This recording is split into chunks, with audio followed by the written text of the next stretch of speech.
না লস নাই, লস থাকলে ফালতাম। লস হয় না? না লস হয় নাই, লস থাকলে তো ফালতাই না। এই যে গরু পালন করতেছেন আপনার নিজের কাছে কেমন লাগে? ভালোই লাগে, গরু ছাড়া চলা হয় না তো। খুবই ভালো লাগে পালন করতে? ভালো লাগে। না খাইলেও শান্তি। না খেলেও শান্তি দেওয়া এই গরু। গরু পালন করিয়া? হ্যাঁ, তবে আপনার একটু খড়ের প্রয়োজনটা বেশি। হ্যাঁ, খরচ করি। খড় নাই, যার জন্য আপনি একটু কষ্ট করে গরু পালন হ্যাঁ, করতেছেন। শেরপুর জেলার নালিতাবাড়ী উপজেলার মন্ডুলিয়াপাড়া গ্রামে এখানে একজন প্রান্তিক খামারি যিনি দেশি গরু পালন করেন। কিভাবে এই গরুগুলোকে পালন করা হচ্ছে, খরচের পরিমাণ কেমন, কিভাবে পালন করলে সহজেই লাভবান হওয়া যাবে, এইসব বিষয় নিয়ে বিস্তারিত আলোচনা করার চেষ্টা করব। আশা করি পুরো ভিডিও জুড়ে সাথেই থাকবেন। আপনি গরু পালন করেন কত বছর যাবত? আর 10 বছর ধরে পালন করতেছি। প্রথমে কয়টা গরু থেকে শুরু করেছিলেন আপনি? গরু হতাম, গরু আসেন 4-5টা কইরা বছর হয়েছে, 8-10টা হয়েছে। 8 থেকে 10টা হয়েছে। আপনি তো দেশি গরু পালন করেন, হ্যাঁ, দেশি গরু খাওয়ান, দেশি গরু। কি কি খাবার দেন? কি গো খাবার দেবো? খাদ্য আমরা গরিব মানুষ, এই যে গাছ গুছ কাটটা, খের খুর কাটটা খাওয়াইয়া খাদ্য দেওয়া হয় না তো। ঘাস খড় এইসব খাবার দিচ্ছেন, হ্যাঁ, তাতে খরচটা কম হয়। হ্যাঁ, খরচ কম হয়, দেশি গরু। আমরা যে দেখতে পাচ্ছি ছোট ছোট বাছুর গরু, হ্যাঁ, তো এই বাছুর গুলো কি আপনার এই পালেরই না কিনা? এগুলা পালেরই, পালেরই, কিনা না, পালেরই। পালেরই। এই যে গরু পালন করতেছেন, তাতে খরচের চেয়ে কি আপনি লাভবান আছেন? হ্যাঁ, কিছু লাগানো আছে আর কি। সামনে কি বেশি আকারে পালবেন? হ্যাঁ, সামনে তো দেখা যাক, এখন তো খেয়ারি তো দিন আই না, খেয়ারি তোমরা দর হয়ে থাকে। এই জন্য আপনার একটু জমি কম, খেয়ারি কম করে গরু পালন করতেছেন। হ্যাঁ, অনেকেই তো গরু পালন করে লস হয়, এটা হওয়ার কারণটা কি? ওই যে খাওয়ান বাগান বের হয় না, দেখি তো loss হয়। এই কারণে লস হয়। এখানে প্রতিদিন কয় ঘন্টা সময় লাগে আপনার? এলা ধরো সারাদিন লেগে থাকে, গরু আছে কাজ করবা গেলে। এই যে গরুগুলো পালন করেন হ্যাঁ, সারাদিন সারা বেলাই লাগে? সারাদিন লেগে থাকে, এই গাছ কাটা ই করুন লাগে, এইগুলা পানি খাওয়ান লাগে, গরু মেলা খাদ্য গোবর টোবর খাওয়ান লাগে, মেলা কিছুই করুন লাগে, এটা কিনো ভাই জানতো না।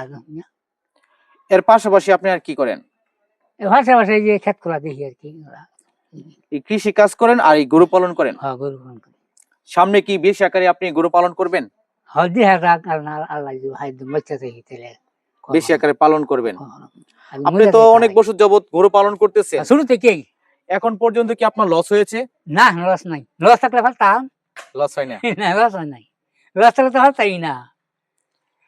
এই যে গরু পালন করতেছেন আপনার নিজের কাছে কেমন লাগে? ভালোই লাগে, গরু ছাড়া চলা হয় না তো। গরু ছাড়া চলা হয় না আসলে। গরুটা গরু একদম আমার আপনার লাগে, হ্যাঁ, খুবই ভালো লাগে পালন করতে? হ্যাঁ, ভালো লাগে। না খাইলেও শান্তি।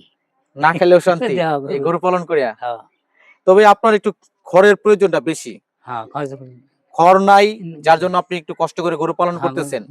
আপনি কি গরুর জন্য কোনো ঘাস চাষ করেন না বন্ধ থেকে নিয়ে আসেন? বন্ধ থেকে কাটি, গাছ টাছ জমিন কম অঙ্গর, তো যে বই নিজের বাড়ির আশপাশ দাঁড়াইতে খাইতে খাইতে খের খুঁড়তে এভাবে পালন করতেছেন? হাসা হাসা মিশা হাসা করতাম। অনেক সময় তো গরুতে রোগ জীবাণু দেখা দেয়, তখন আপনি কিভাবে বুঝেন যে গরুটার অসুখ হয়েছে? পশু কইছে যে শোনাই যে পশু ডাক্তার খবর দেই, তখন আইয়া চিকিৎসা করে তখন চিকিৎসা করে। চিকিৎসা করি। আপনার যে বাছুর গুলো দেখতে পাচ্ছি একবারে শুকনা শুকনা, এগুলা কি আপনি মোটা তাজাকরণ করে বিক্রি করেন? হ্যাঁ, বিক্রি করুন যায়, কতরি করি না, থাকে এগুলিতে থাকে। বেয়া বিয়া এই যে আপনার গাভী গরু দেখতে পেলাম, এই গাভীটা কয়টা বাছুর দিছে? 2টা বাছু দিছি। 2টা বাছুর দিছে। আচ্ছা, এই বছর বেন্না যে গাভী গরুগুলো আছে, এটা চিনার উপায়টা কি? কিভাবে চিনতে পারবো আমরা? অন্তরা ই করুন না, এই মলটল ভাঙ্গে শোনা বুঝি যায় না। না না, আমি বলতেছি যে যে একটা গাভী যে মনে করেন আমি পালন করতেছি বছর বেন্না, মানে প্রতি বছরই বাচ্চা দেয়। আবার কিছু গাভী আছে দেখা যায় 2-1 বছর বা গ্যাপ যায়। তো বছর বেন্না গাভী গুলো মানুষ চিনবো কিভাবে যে এটা বছর বেন্না গাভী হতে পারে? হ্যাঁ, 20-25 দিন পরে, 25-40 দিন পরে এটা উড়ে তখন কি বোঝা যায় যে এটা প্রতি বছর বাচ্চা দেবে? বাচ্চা দিন। তো ওই ধরনের গাভী গুলো পালন করলে পালটা তাড়াতাড়ি বেড়ে যাবে। হ্যাঁ, আচ্ছা, গাভী পালনে লাভ বেশি না ষাঁড় বা বকনা পালনে লাভ বেশি? ও অন্তত যে শাড়ি পালে গাভী কিছু কম পালে, শাড়ি পালে বেশি, উন্নত বেশি, অবস্থা বসে বেশি না, বেশি না মানে গাভী পালন করলে এখানে সময়ের প্রয়োজন, হয়ে যায় না। হ্যাঁ, আর ষাঁড়গুলো পালন করলে এটা বছরে 3 থেকে 4 বার বিক্রি করা যায়। বেশি। হ্যাঁ, হ্যাঁ, কারণ আপনি মূলত গাভীতে লাভ পাইছেন না ষাঁড় গরুতে লাভ পাইছেন? আমি তাকে সাগরতে লাভ পাইছি ওখান থেকে যে গরু করি আমরা সব গাভী গরু রাখি। মানে আগে আপনি ষাঁড় গরু পালন করতেন, হ্যাঁ। কিন্তু এখন আপনি গাভী গরু পালন করতেছেন, মানে অর্থ দিক কম কম, দিক, এই কম। জন্য আপনি গাভী পালন করেন। গাভী, তবে সব মিলিয়ে মোটামুটি ভালো আছেন। ভালোই লাগে। হ্যাঁ। একজন নতুন গরু পালন করতে চাচ্ছে, উনার জন্য কয়টা গরু থেকে পালন করলে উনি ভালো হবে, মানে নতুন যারা আছে তাদের জন্য? তা আগের কি কয়টা করে 2টা 3টা করে পারলে অল্প করে করি পরে করবো। দেশি গরু পালন করলে ভালো হবে না গাভীটা পালন করলে ভালো হবে? অন্ত দেশিরই তো খরচ কম হয়, দেশি বা গাভীতে তো ওটা খরচ বেশি হয়। বেশি গরু মানে দেশি গরু পালন করলে সবচেয়ে বেশি ভালো হবে। বেশি ভালো। হ্যাঁ। আপনাকে অসংখ্য ধন্যবাদ।